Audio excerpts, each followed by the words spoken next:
This is Find Your Dream Job, the podcast that helps you get hired, have the career you want, and make a difference in life.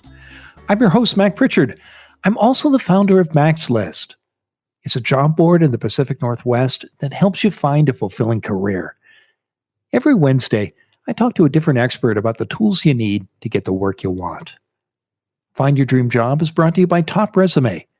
Top Resume has helped more than 400,000 professionals land more interviews and get hired faster. Get a free review of your resume today. Go to maxlist.org/topresume. Employers hire candidates who stand out. So what makes you different from your competitors? Our guest today says that knowing what makes you distinctive is the key to getting the job you want. Kyle Elliott is here to talk about how to identify what makes you fabulous. He's the career coach behind caffeinatedkyle.com. Kyle's clients have landed jobs at Facebook, LinkedIn, Amazon, Google, Microsoft, and nearly every other Fortune 500 company you can think of. He joins us from Santa Barbara, California.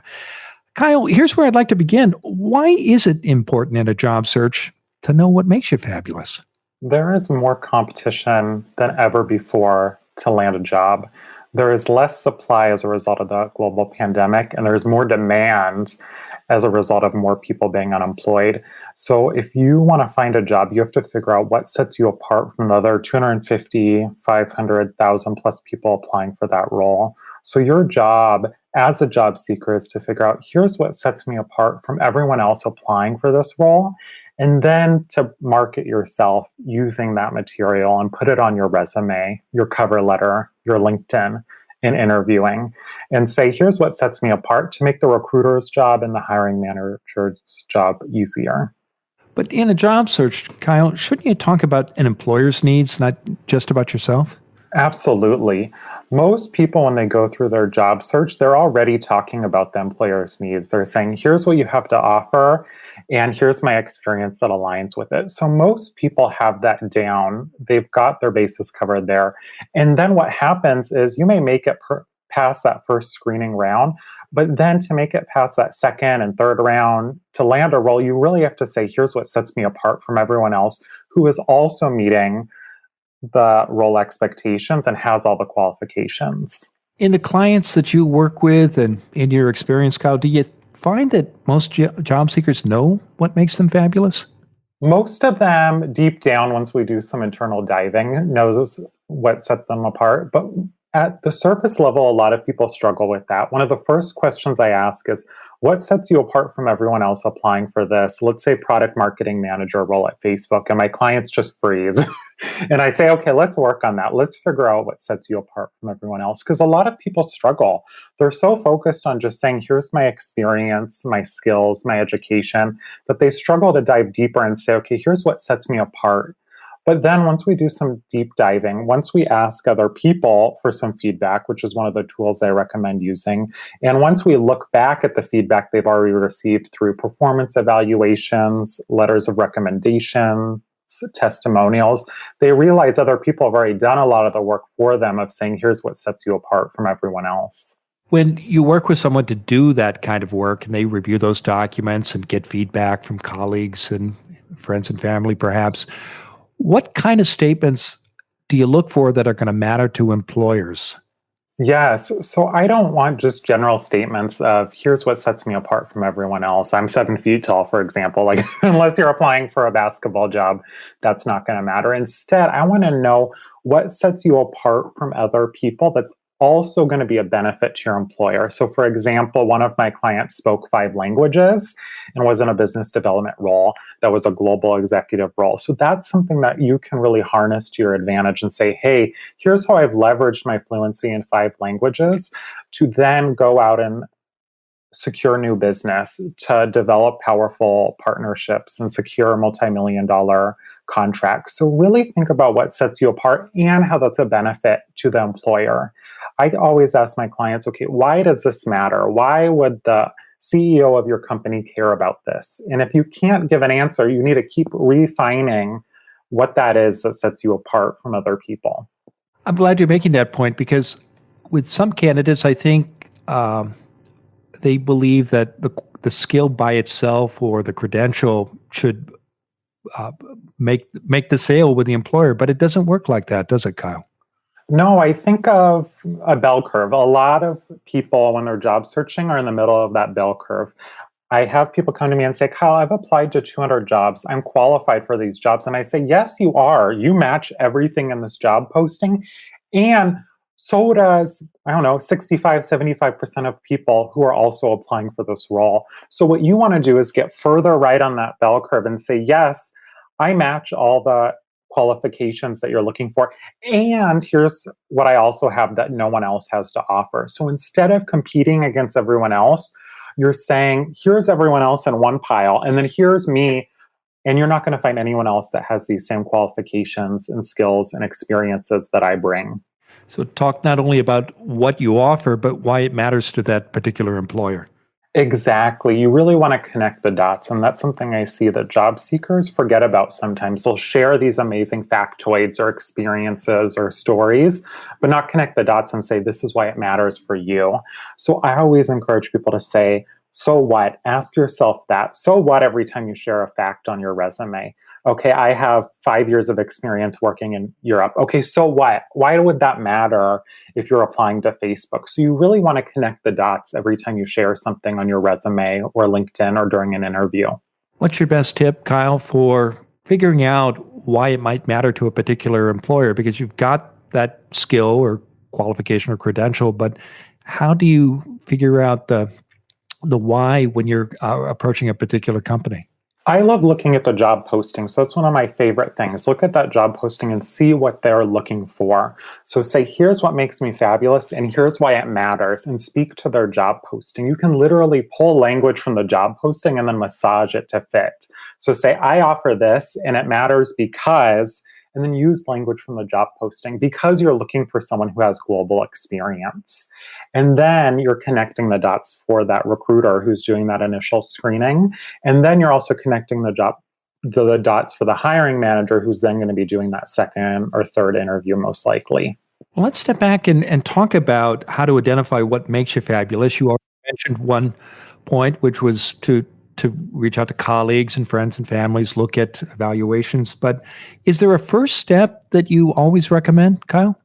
Yes. So I want people listening to visualize a Venn diagram. And on the left side, you have who you were as a child, and we'll come back to that in a moment. But on the right side, you have who you are now.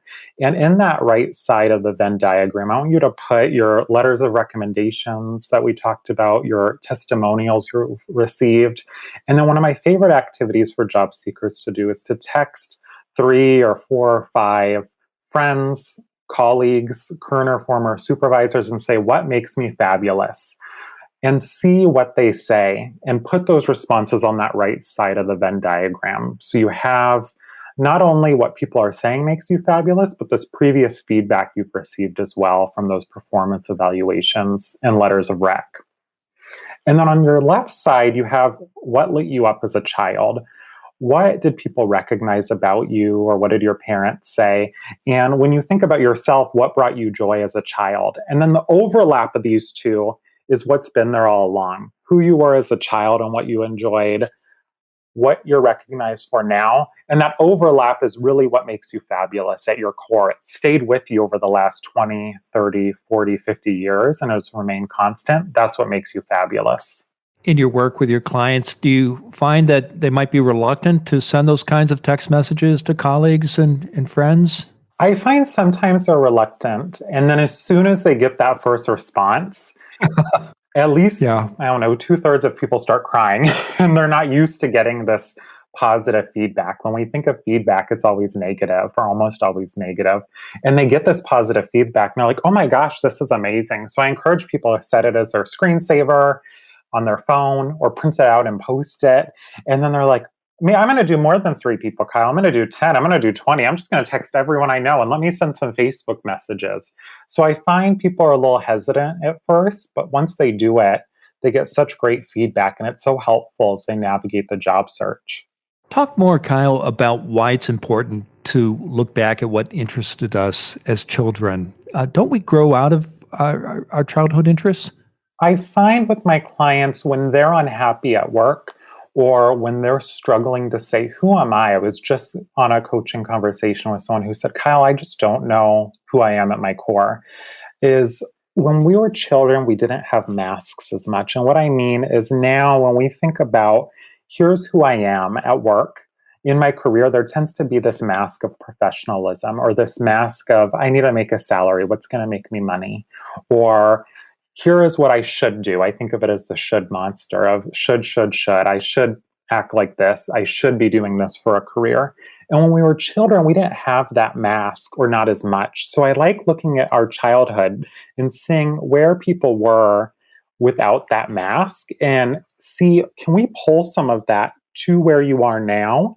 And when people are unhappy doing that, I found if we inject more of what lit them up as a child, it can reinvigorate some of that energy as an adult. Kyle, I want to take a break. And when we come back, we'll continue our conversation with Kyle Elliott about how to identify what makes you fabulous. Do you have a fabulous resume? Ask an expert. Go to maxlist.org/top resume. A top resume writer will check out your resume for free. Go to maxlist.org/top resume. You'll find out how you can fix your resume right away, or you can hire Top Resume to do it for you. Get a resume as fabulous as you. Go to maxlist.org/top resume. Now, let's get back to the show.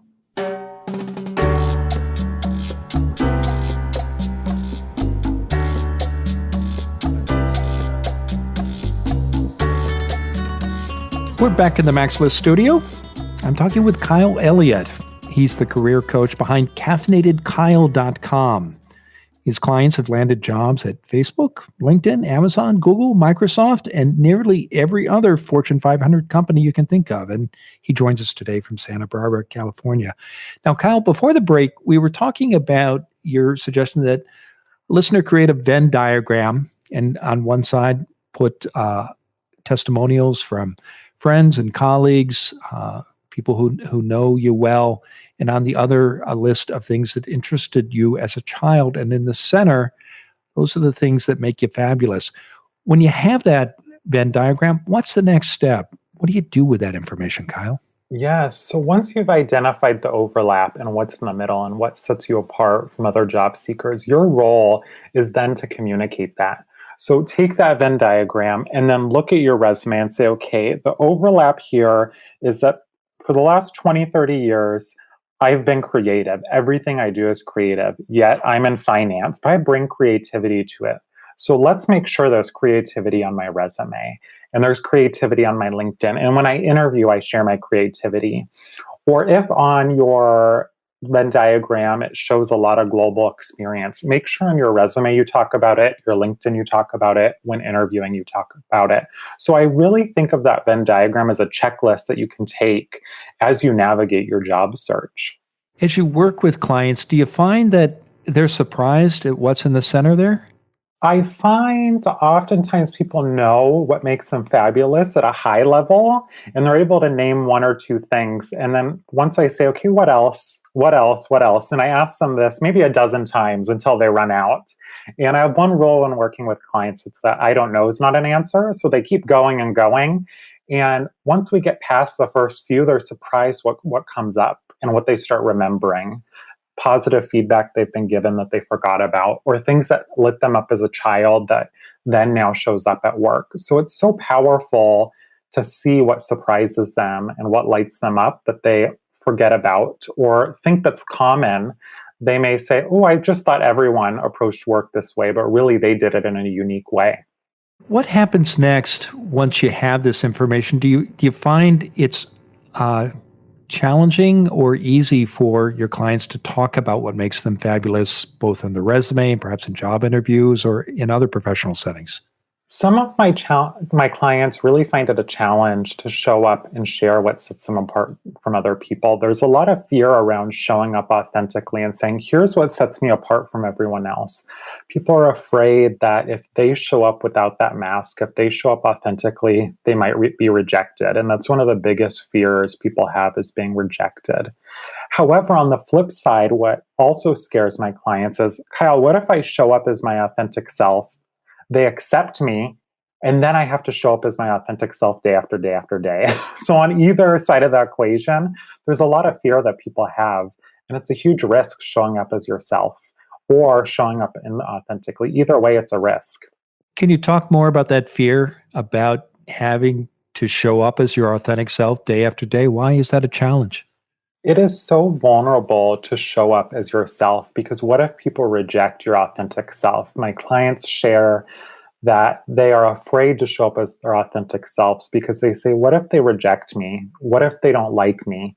What if I'm just not a fit? And then it becomes personal. But if they don't show up authentically, if they just share what's on the surface, if they're rejected, it's not personal, and people don't want to make it personal. And that's where a lot of the fear lies, when people are afraid to be taken, for it to be personal, and that rejection to be personal rather than objective. In job search, often candidates try to understand what the employer wants and presents that, and that mask or that face. But you're arguing that, or your point is that you'll benefit if you do the opposite. Why is that, Kyle? Why does your authentic self? Why is presenting your authentic self going to help you in your job search? Yes, employers want candidates who are authentic. And what's going to happen is at some point, this mask is going to come off. I work with clients who are often unhappy in their current environment. And what we realize in those scenarios is either the employer had a mask where what they market is not the same as what the actual environment is like, or the candidate had a mask. How they showed up in their interview is different than how they show up every day at work. So if you remove the mask, what's going to happen is you're going to show up the same during your interview as you will on day 1, day 30, day 90, and throughout your employment. So there's not this risk of you feeling catfished, let's say, and going in and the organization being different or you being different. So everyone can come in, it can be authentic, and you're more likely to be happy in that environment. Any tips for job seekers who are in an interview and talking to an employer about an opportunity and wondering if maybe the employer is wearing a mask? How can you suss that out? Yeah, so one of my favorite tips is to ask direct, assertive questions about the culture. So this actually comes from one of my friends who is also a coach. She should suggest asking, if there is one thing you could change about the culture here, what would it be and why? And there I find it's really difficult for people to just make something up about the culture and what they would change. But instead, it gets that interviewer to be direct and say, here's something I would change. And that can give you an idea to see, is this company open to change? And how do they view their own culture? And then after the interview, I'm a huge proponent of reaching out to people who currently work at the company and who have previously worked at the company on LinkedIn and say, hey, I see you work at Facebook, for example. I have an interview at Facebook, or I just had an interview at Facebook. Can you tell me what it's like working there? What do you like about the culture? What do you not like? What would you change? To then really hear from the inside what it's like. Is that a conversation you can have via LinkedIn messages or email, or do you recommend doing it by Zoom or by telephone?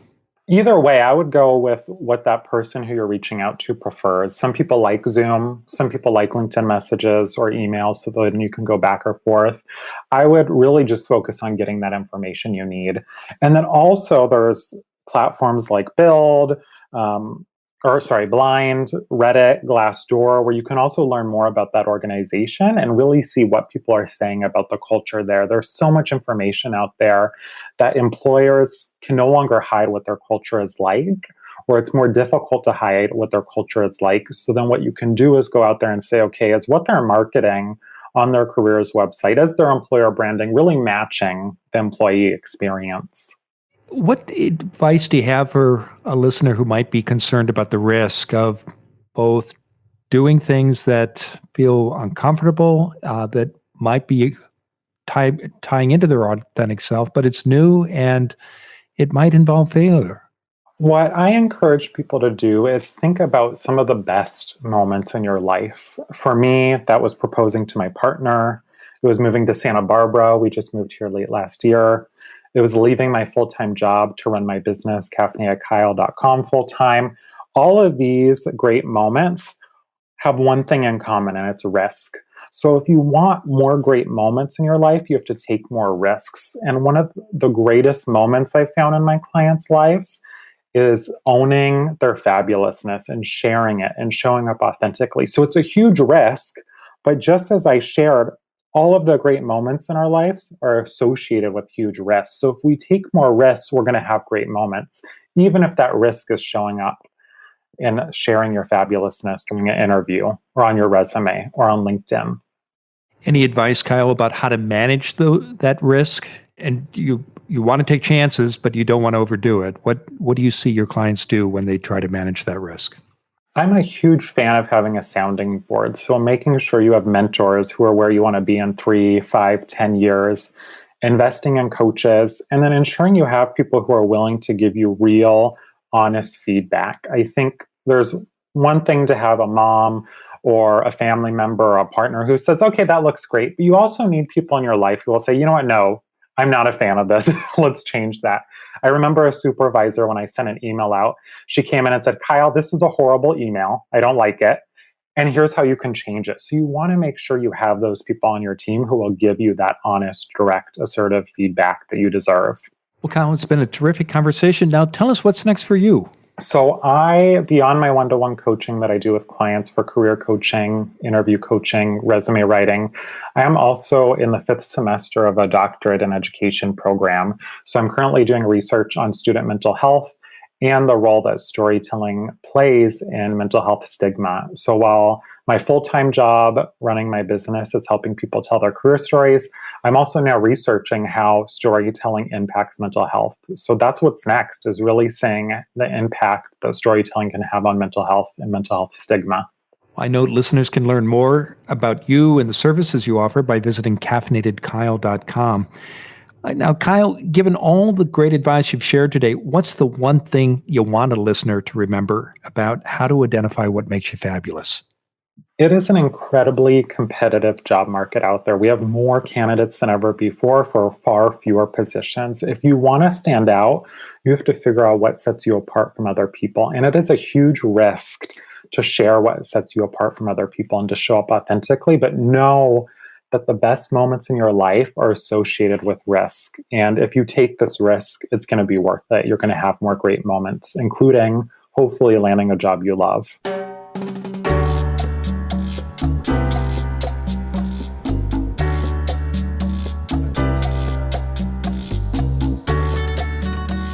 Make sure you never miss an episode of Find Your Dream Job. Subscribe to our free podcast newsletter. You'll get information about our guests, free job search articles, and transcripts of every show. Go to maxlist.org/show notes. Again, that's maxlist.org/show notes. Next week, our guest will be Dr. Tega Edwin. She's a coach who helps women unhappy at work find a fulfilling career. Many of us tell stories about our abilities that just aren't true. And this negative self-talk can sabotage your job search and your career. Tega says it takes a strategy and patience to overcome these doubts. She and I will talk about why limiting career beliefs matter and how to beat them. Until next time, thanks for letting us help you find your dream job.